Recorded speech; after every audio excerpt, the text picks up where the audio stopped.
This is your daily dose of all things royal. Happy New Year, my gorgeous, good looking friends. TRG is back, and we have kicked off 2024 with a bang.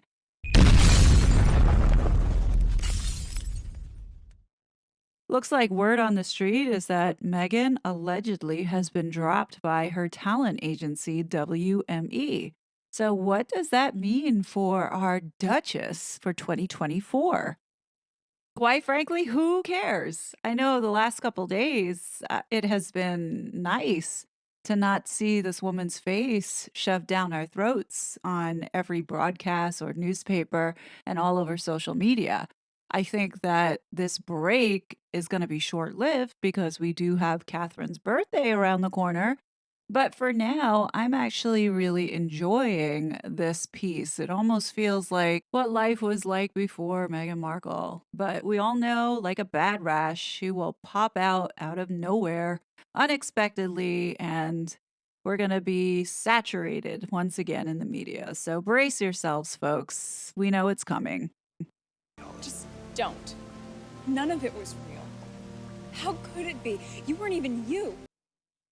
You have to laugh. Like, there's so many forgettable moments that Rachel Markle has played in Hollywood. This was like something back in 2009. It was for a show named Without a Trace. It was a series that had 7 seasons, and she made it for only 1 episode. I can't even tell you what it was about, but as you can see, another one and done, never asked back again. Now, yesterday, Barkjack posted this very interesting tweet in which it says, "The tea with WME isn't about failed contracts or ad placements.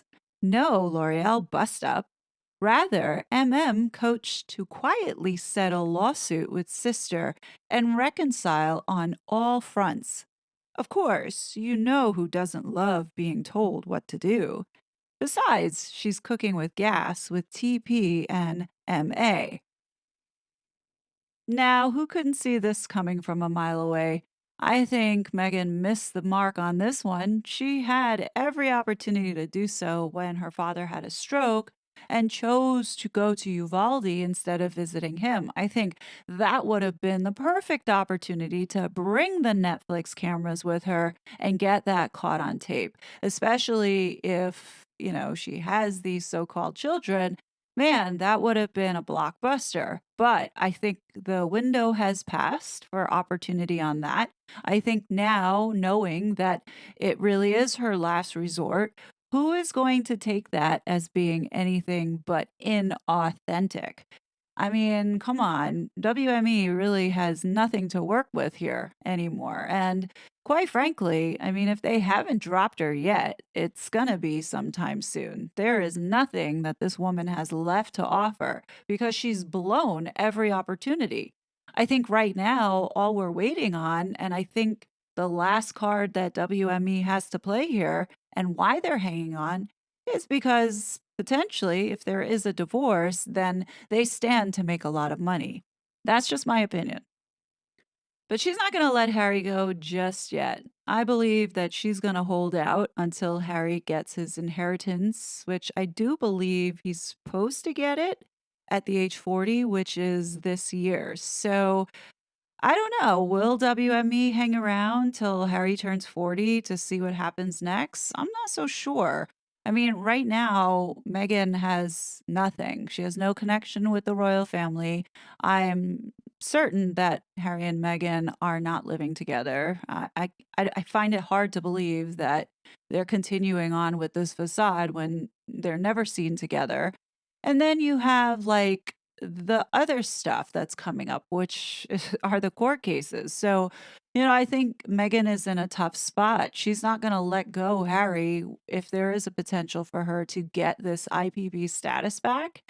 And I do believe that once that is all over and the money comes in from that inheritance, I think we will start to see her somehow figure out how to disconnect while reaping benefits. The Queen of Wine commands her loyal subject. Archie, hurry up. I want to get home.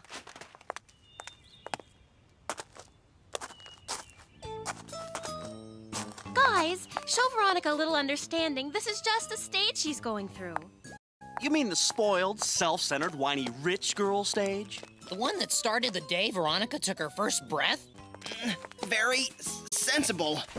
Whew.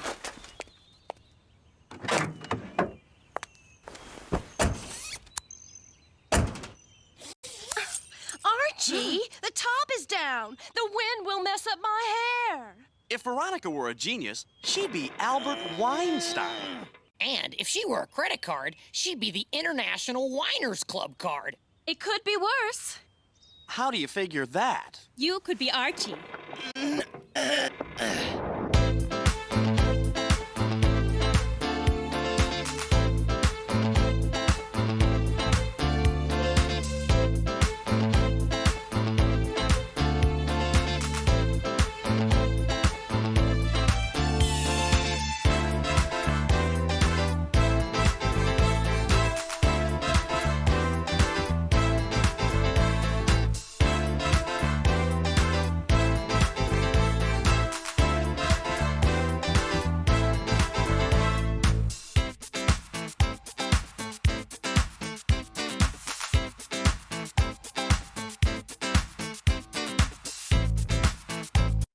Moving on to the last topic of this video, I'm sure many of you are aware or have heard the buzz about one of the core sugars, Pagan Trani, leaving Twitter. Well, I don't think she necessarily left Twitter. I think she left this account that was supporting Meghan because I think there are some things that are catching up with some of these sugars.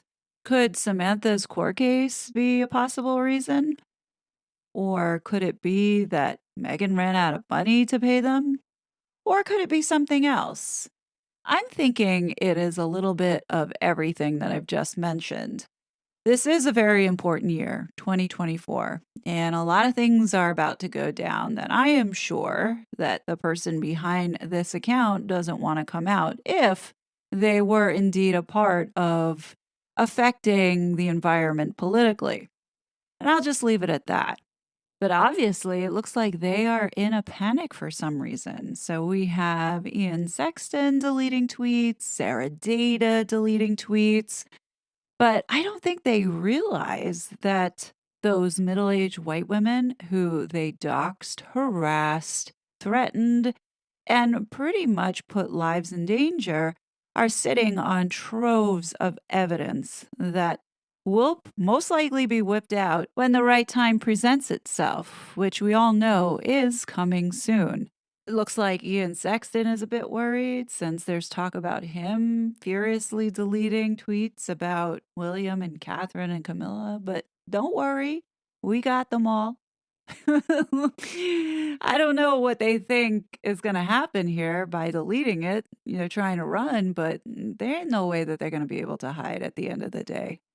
Count on that. All I have to say is watch this space. In the meantime, if you're interested, join me over at the reading room where I've just posted 2 new videos concerning the Davos upcoming 2024 annual meeting, in which I discuss how these elitist parasites are continuing to force their way into controlling and taking more of our sovereignty away. So please come over and check it out. It is interesting to know what these evildoers are up to and how they plan on ruling the world. 2024 is going to be spicy, especially here in the United States, since it is an election year. I think it's worth the time to keep ourselves aware with what is happening and try not to be so distracted with the nonsense of what this idiot is doing here. I think there's going to be more distractions coming our way, and don't worry, I will report on it. But I think at the same time, I think there is an opportunity for us to learn and to, I want to say, prevent some of the things that are surely going to happen if we take our eyes off the ball. So if you're interested, come on by. It really is a learning experience for myself, and hopefully there is value to those that are watching it to be more aware as to the choices that you might want to be making now and coming up in the next couple of months. So anyhow, Definitely leave your thoughts. As always, I will be back with more content, but until then, please be safe, and I'll talk to you later. Bye. Such a fraud.